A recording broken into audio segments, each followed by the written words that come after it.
ನಮಸ್ಕಾರ ಗೆಳತಿಯರೇ. ಈಗ ಶ್ರೀ ರಾಘವೇಂದ್ರ ಪೂಜೆಯ ಬಗ್ಗೆ ಹೇಳುತ್ತಿದ್ದೇನೆ. ನಮಗೆ ಯಾವುದೇ ಕೆಲಸ ಆಗಬೇಕಾದರೂ ಗುರುಗಳ ಆಶೀರ್ವಾದ ಬೇಕೇ ಬೇಕು, ಗುರುಬಲ ಬೇಕೇ ಬೇಕು.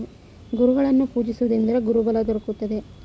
ಯಾವುದಾದ್ರೂ ಗುರುಗಳನ್ನು ಪೂಜಿಸ್ಬೋದು. ರಾಘವೇಂದ್ರ ಗುರುಗಳ ಅಥವಾ ಸಾಯಿಬಾಬಾ ಗುರುಗಳ ಅಥವಾ ನಿಮ್ಮ ಮನೆ ಕಡೆ ಯಾವುದಾದ್ರೂ ಗುರುಗಳಿದ್ದರೆ ಆ ಗುರುಗಳನ್ನು ಪೂಜಿಸ್ಬೋದು. ಆದರೆ ರಾಘವೇಂದ್ರ ಗುರುಗಳನ್ನು ಪೂಜಿಸೋದಿದ್ರೆ ಬೇಗ ಫಲ ಸಿಗುತ್ತದೆ. ಮನೆಯಲ್ಲಿ ಸರಳವಾಗಿ ಶ್ರೀ ರಾಘವೇಂದ್ರ ಪೂಜೆ ಮಾಡೋದು ಹೇಳ್ಕೊಡ್ತಿದ್ದೀನಿ.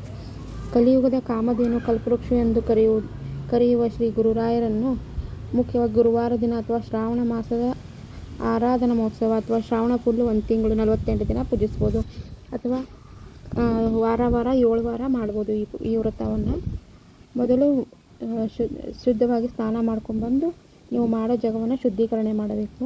ಗಂಗಾಜಲದಿಂದ ನೀರನ್ನು ಚಿಮುಕಿಸಿ ಒರೆಸಿ ಆಮೇಲೆ ಒಂದು ಮಣೆ ಹಾಕಿ ಅದರ ಮೇಲೆ ರಾಯರ ಫೋಟೋವನ್ನು ಇಡಬೇಕು. ರಂಗೋಲಿ ಹಾಕಿ ಕೆಂಪು ವಸ್ತ್ರ ಹಾಕಿ, ಕೆಂಪು ಅಥವಾ ಹಳದಿ ವಸ್ತ್ರವನ್ನು ಹಾಕಿ ಅದರ ಮೇಲೆ ರಾಘವೇಂದ್ರ ಫೋಟೋವನ್ನು ಇಟ್ಟು 2 ದೀಪವನ್ನು ಹಚ್ಚಿ ನಿಮಗೆ ಪೂಜೆಗೆ ಹೂವು, ಅಕ್ಷತೆ, ಆಮೇಲೆ ಗೆಜ್ಜೆ ವಸ್ತ್ರ, ತುಳಸಿ ದಳ ಇವೆಲ್ಲವನ್ನು ರೆಡಿ ಮಾಡಿ ಇಟ್ಕೋಬೇಕು. ಎಡೆಗೆ ಬಾಳೆಹಣ್ಣು ಅಥವಾ ಏನಾದರೂ ನೀವೇನೇ ಶಿರಾ ಮಾಡ್ತೀವಿ, ಶಿರಾ ಎಡೆ ಮಾಡ್ಬೋದು. ಇಲ್ವಾ ದಿನ ಆಗೋದಿಲ್ಲ ಅಂತಂದರೆ ಬರೀ ಹಾಲಷ್ಟೇ ಎಡೆ ಮಾಡ್ಬೋದು. ಇಲ್ಲ ನೀವು ಗುರುವಾರಕ್ಕೊಮ್ಮೆ ಆದರೆ ಗುರುವಾರಕ್ಕೊಮ್ಮೆ ಮಾಡಬೇಕು. ಆದರೆ ದಿನ ಮಾಡೋದಾದರೆ ಬಿಟ್ಟ ಫೋಟೋನ ಎತ್ತಬಾರ್ದು, ಅಲ್ಲೇ ಇರಬೇಕು ಅದು ಫೋಟೋ 48 ದಿನ. ಈಗ ವಾರ ಮಾಡೋದಾದರೆ ವಾರ ಅಷ್ಟು ಮಾಡಿ ಮರನೇ ದಿನ ವಿಸರ್ಜನೆ ಮಾಡಿದರೆ ಬರುತ್ತದೆ. ಮೊದಲು ಗಣಪತಿನ ಸ್ಮರಣೆ ಮಾಡ್ಕೋಬೇಕು.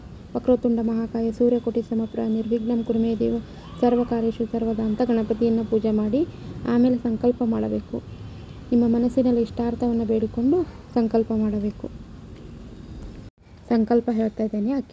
ಅಕ್ಷತೆಯನ್ನು ಕೈಯಲ್ಲಿ ಹಿಡಿದು ಏವಂ ಗುಣ ವಿಶೇಷಣ ವಿಶಿಷ್ಟಾಯಾಂ ಶುಭತಿಥೌ ಅಸ್ಮಾಕಂ ಸಹ ಕುಟುಂಬಾನಾಂ ಕ್ಷೇಮ ಸ್ಥೈರ್ಯ ವಿಜಯ ವೀರ್ಯ ಅಭಯ ಆಯುರಾರೋಗ್ಯ ಐಶ್ವರ್ಯ ಅಭಿವೃದ್ಧ್ಯರ್ಥಂ ಸಮಸ್ತ ಧೃತೋಪಚಾರ ಸಮಸ್ತ ಸನ್ಮಂಗಳಾರ್ಥಂ ಸಮಸ್ತಾದ್ಭುತಂ ಧರ್ಮಾರ್ಥ ಕಾಮ ಮೋಕ್ಷ ಚತುರ್ವಿಧ ಪರಪುರುಷಾರ್ಥ ಸಿದ್ಧಾರ್ಥಂ ಮಮ ಅಂದಲೇ ನಿಮ್ಮ ಹೆಸರು ಹೇಳಬೇಕು. ಸಮಸ್ತ ದುರಿತ ನಿವೃತ್ತಿ ದ್ವಾರ ಶ್ರೀ ರಾಘವೇಂದ್ರ ಪ್ರಸಾದ ಸಿದ್ಧಾರ್ಥಂ ಜ್ಞಾನ ಭಕ್ತಿ ಸಿದ್ಧಾರ್ಥಂ ಯಥಾಶಕ್ತಿ ಯಥಾಜ್ಞಾನೇನ ಶ್ರೀ ರಾಘವೇಂದ್ರ ಸ್ವಾಮಿ ಉತ್ತಮಂ ಕರಿಷ್ಯ ಅಂತ ಸಂಕಲ್ಪ ಮಾಡಬೇಕು.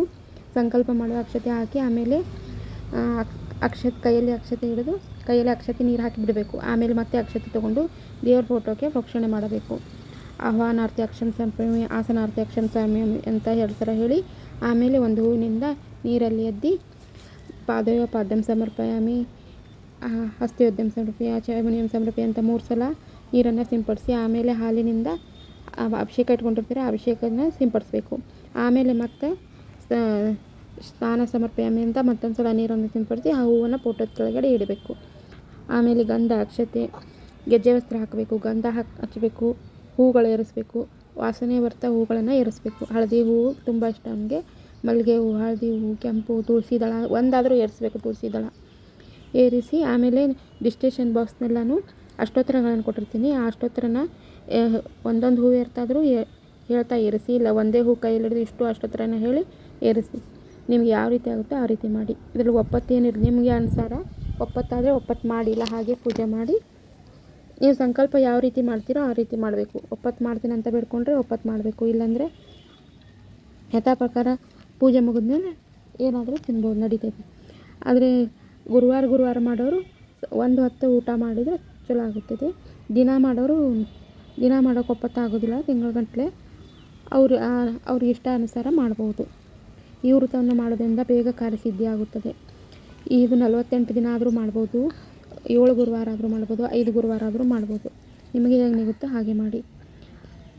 ಮುಂದಿನ ವಿಡಿಯೋದಲ್ಲಿ ಇನ್ನೂ ಹೆಚ್ಚಿನ ಮಾಹಿತಿಗಳನ್ನು ತಿಳಿಸುತ್ತೇನೆ. ನಮಸ್ಕಾರ ಗೆಳತಿಯರೇ. ನನ್ನ ಚಾನಲನ್ನು ಲೈಕ್ ಮತ್ತು ಸಬ್ಸ್ಕ್ರೈಬ್ ಮಾಡಿ.